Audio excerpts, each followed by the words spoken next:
The economy of Pakistan is the 26th largest in the world in terms of purchasing power parity, and 41th largest in terms of nominal gross domestic product. Pakistan has a population of over 190 million, giving it a nominal GDP per capita of $4,993, which ranks 133th in the world. However, Pakistan's undocumented economy is estimated to be 36% of its overall economy, which is not taken into consideration when calculating per capita income. Pakistan is a developing country and is one of the next 11 countries that, along with the BRICS, have a potential to become one of the world's large economies in the 21st century. However, after decades of war and social instability, as of 2013, serious deficiencies in basic services such as railway transportation and electric power generation had developed.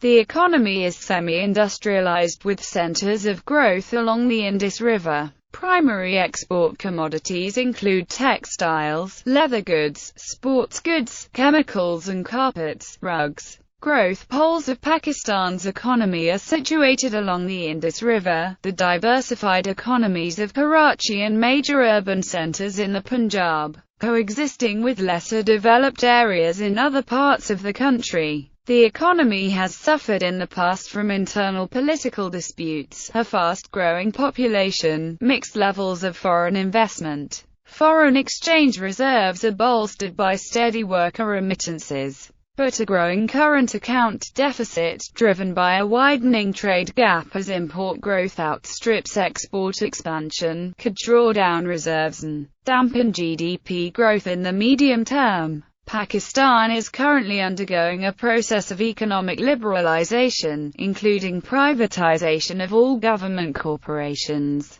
aimed to attract foreign investment and decrease budget deficit. In 2014, foreign currency reserves crossed $18.4 billion, which has led to stable outlook on the long-term rating by Standard & Poor's. Economic history. First 5 decades Pakistan was a very poor and predominantly agricultural country when it gained independence in 1947. Pakistan's average economic growth rate in the first 5 decades has been higher than the growth rate of the world economy during the same period. Average annual real GDP growth rates were 6.8% in the 1960s, 4.8% in the 1970s, and 6.5% in the 1980s. Average annual growth fell to 4.6% in the 1990s, with significantly lower growth in the second half of that decade. Recent decades. This is a chart of trend of gross domestic product of Pakistan at market prices estimated by the International Monetary Fund with figures in millions of Pakistani rupees. See also economic resilience background. Historically, Pakistan's overall economic output has grown every year since the 1951 recession. Despite this record of sustained growth, Pakistan's economy had, until a few years ago, been characterized as unstable and highly vulnerable to external and internal shocks. However, the economy proved to be unexpectedly resilient in the face of multiple adverse events concentrated into a 4-year period: the Asian financial crisis, economic sanctions. According to Colin Powell, Pakistan was sanctioned to the eyeballs. The global recession of 2001-2002, a severe drought, the worst in Pakistan's history, lasting about 4 years. Heightened perceptions of risk as a result of military tensions with India, with as many as 1 million troops on the border, and predictions of impending war. The post-9/11 military action in neighboring Afghanistan, with a massive influx of refugees from that country. Despite these adverse events, Pakistan's economy kept growing, and economic growth accelerated towards the end of this period. This resilience has led to a change in perceptions of the economy, with leading international institutions such as the IMF, World Bank, and the ADB praising Pakistan's performance in the face of adversity. macroeconomic reform and prospects. According to many sources, the Pakistani government has made substantial economic reforms since 2000, and medium-term prospects for job creation and poverty reduction are the best in nearly a decade. Government revenues have greatly improved in recent years, as a result of economic growth, tax reforms, with a broadening of the tax base, and more efficient tax collection as a result of self-assessment schemes and corruption controls in the Central Board of Revenue, and the privatization of public utilities and telecommunications. Pakistan is aggressively cutting tariffs and assisting exports by improving ports, roads, electricity supplies and irrigation projects. Islamabad has doubled development spending from about 2% of GDP in the 1990s to 4% in 2003, a necessary step towards reversing the broad underdevelopment of its social sector. Liberalization in the international textile trade has already yielded benefits for Pakistan's exports, and the country also expects to profit from free trade in agriculture. As a large country, Pakistan hopes to take advantage of significant economies of scale, and to replace China as the largest textile manufacturer as the latter China moves up the value-added chain. These industries play to Pakistan's relative strengths in low labor costs. Growing stability in the nation's monetary policies has contributed to a reduction in money market interest rates, and a great expansion in the quantity of credit, changing consumption and investment patterns in the nation.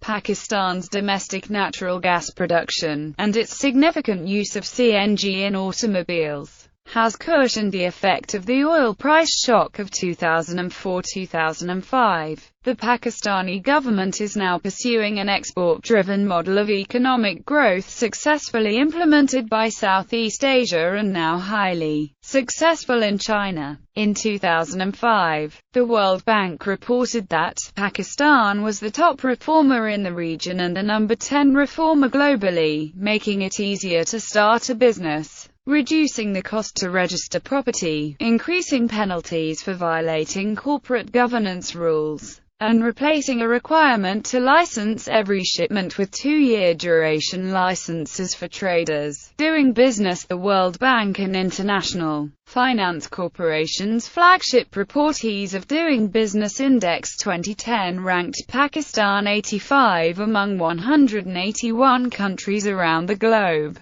Pakistan came highest in South Asia and also was ranked higher than China and Russia, which were at 133. The top 5 countries were Singapore, New Zealand, the United States, Hong Kong and United Kingdom. The government of Pakistan has granted numerous incentives to technology companies wishing to do business in Pakistan. A combination of decade-plus tax holidays, zero duties on computer imports, government incentives for venture capital and a variety of programs for subsidizing technical education are intended there. Many Western companies refuse to do business with Pakistan and cite problems of corruption, lack of resources and lack of infrastructure as key problems. The economy today. Due to inflation and economic crisis worldwide, Pakistan's economy reached a state of balance of payment crisis. The International Monetary Fund bailed out Pakistan in November 2008 to avert a balance of payments crisis, and in July last year increased the loan to $11.3 billion from an initial $7.6 billion. During the mid-2000s,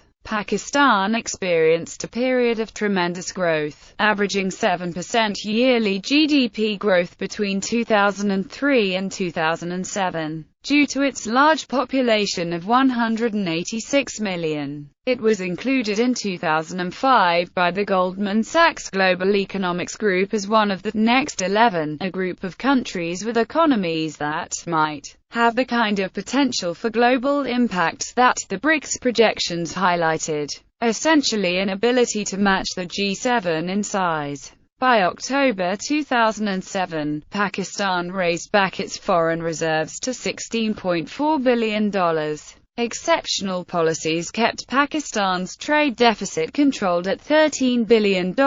Exports boomed to $18 billion.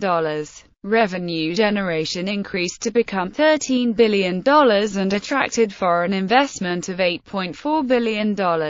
Since the beginning of 2008, Pakistan's economic outlook has stagnated. Security concerns stemming from the nation's role in the war on terror have created great instability and led to a decline in foreign direct investment from a height of approximately $8 billion to $3.5 billion for the current fiscal year. Concurrently, the insurgency has forced massive capital flight from Pakistan to the Gulf. Combined with high global commodity prices, the dual impact has shocked Pakistan's economy, with gaping trade deficits, high inflation and a crash in the value of the rupee, which has fallen from $601 to over $801 in a few months. For the first time in years, it may have to seek external funding as balance of payment support. Pakistan's local currency debt rating was lowered to B- from BB-.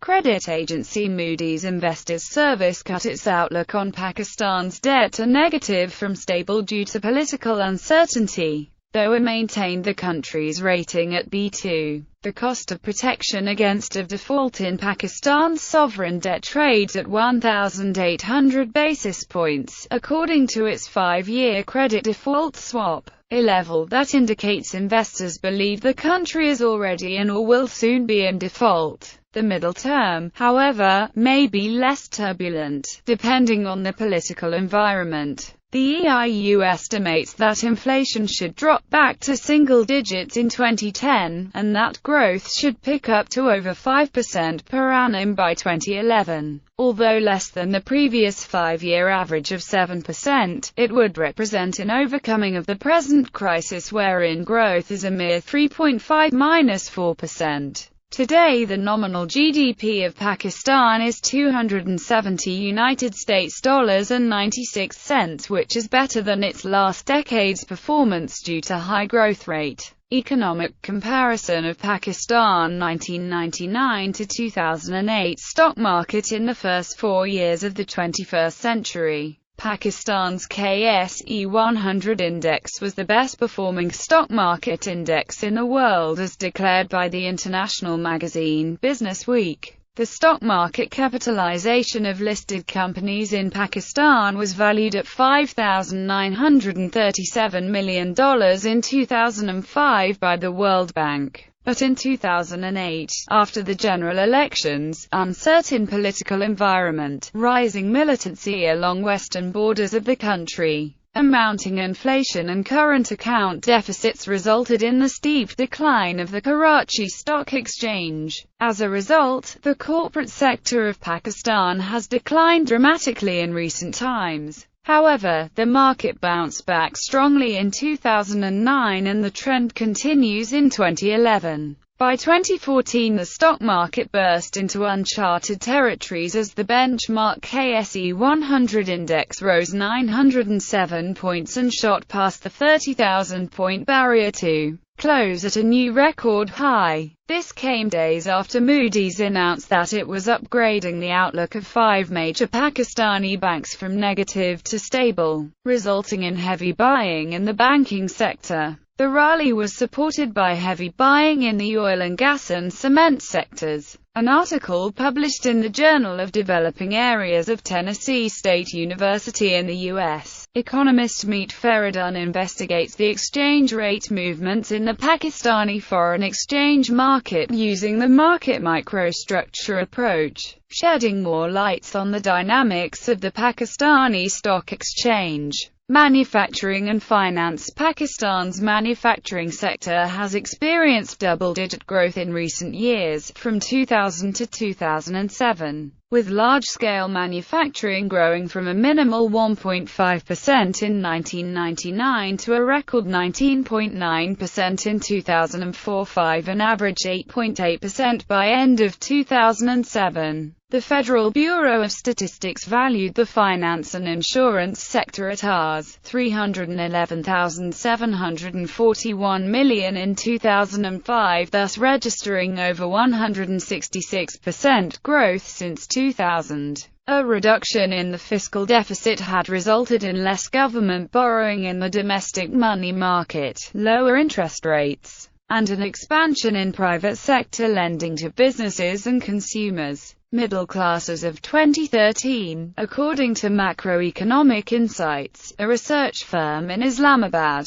The size of the Pakistani middle class is conservatively estimated at approximately 70 million, out of a total population of about 186 million. This represents 40% of the population of the country. On measures of income inequality, the country ranks slightly better than the median. In late 2006, the Central Board of Revenue estimated that there were almost 2.8 million income taxpayers in the country. However, by 2013, the number of taxpayers was drastically reduced to just 768,000 out of a total population of 190 million, meaning that only 0.57% of the population pay taxes. Poverty levels have decreased by 10% since 2001. Foreign companies which provide for Pakistani middle classes have been very successful. For example, demand for Unilever products have recently been so high that even after doubling production, the Anglo-Dutch company struggled to meet demand, and its chairman stated, "Pakistanis can't seem to have enough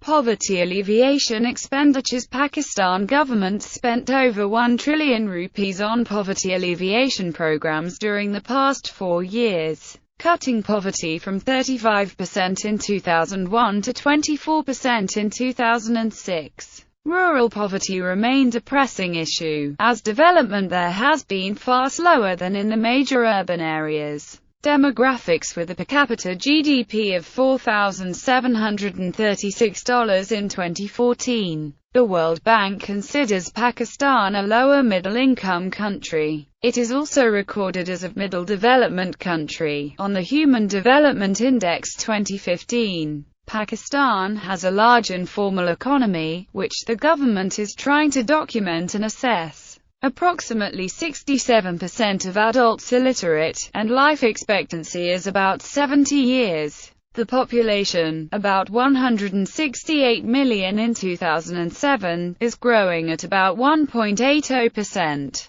Relatively few resources in the past had been devoted to socio-economic development or infrastructure projects. Inadequate provision of social services, high birth rates and immigration from nearby countries in the past have contributed to a persistence of poverty. An influential recent study concluded that the fertility rate peaked in the 1980s, and has since fallen sharply. Pakistan has a family income Gini index of 41, close to the world average of 39, even though it is among the 6 most populous Asian nations. In the past, excessive red tape made firing from jobs, and consequently hiring, difficult. Significant progress in taxation and business reforms has ensured that many firms now are not compelled to operate in the underground economy. In late 2006, the government launched an ambitious nationwide service employment scheme aimed at disbursing almost $2 billion over 5 years. Mean wages were 98 cents per man-hour in 2009. Rate of unemployment is 15%. High inflation and limited wage growth have drawn more women into the workforce to feed their families. Tourism in Pakistan has been stated as being the tourism industry's next big thing. Pakistan, with its diverse cultures, people, and landscapes, has attracted 90 million tourists to the country, almost double to that of a decade ago. Due to threat of terrorism, the number of foreigner tourists has gradually declined. In shock of 2013 Nanga Parbat tourist shooting has terribly affected Pakistan's tourism industry. Was in its heyday during the 1970s when the country received unprecedented amounts of foreign tourists. Thanks to the Hippie Trail, the main destinations of choice for these tourists were the Khyber Pass, Peshawar, Karachi, Lahore, Swat, Quetta, Gwadar and Rawalpindi.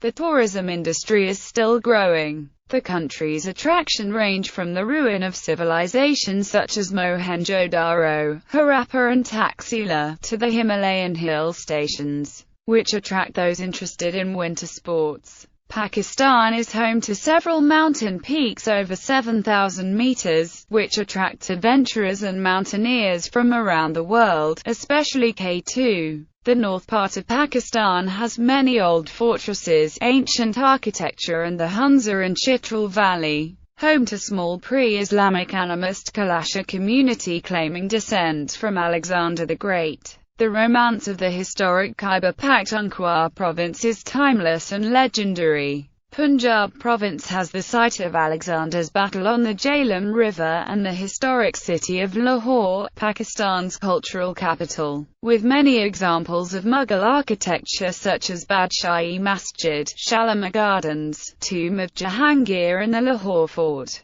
Before the global economic crisis, Pakistan received more than 500,000 tourists annually. Karachi, Peshawar, and Lahore are major attractions for authentic Pakistani food and culture. Revenue. Although the country is a federation with constitutional division of taxation powers between the federal government and the 4 provinces, the Revenue Department of the federal government, the Federal Board of Revenue, collects almost 95% of the entire national revenue. The Federal Board of Revenue collected nearly 2 trillion rupees in taxes in the 2007-2008 financial year, while it collected about 1558 billion during FY 2010-2011. The revenue collection has hovered below 1% of the GDP for the past several years. The Federal Board of Revenue mainly relies on indirect taxation, and most of the income tax is also collected indirectly,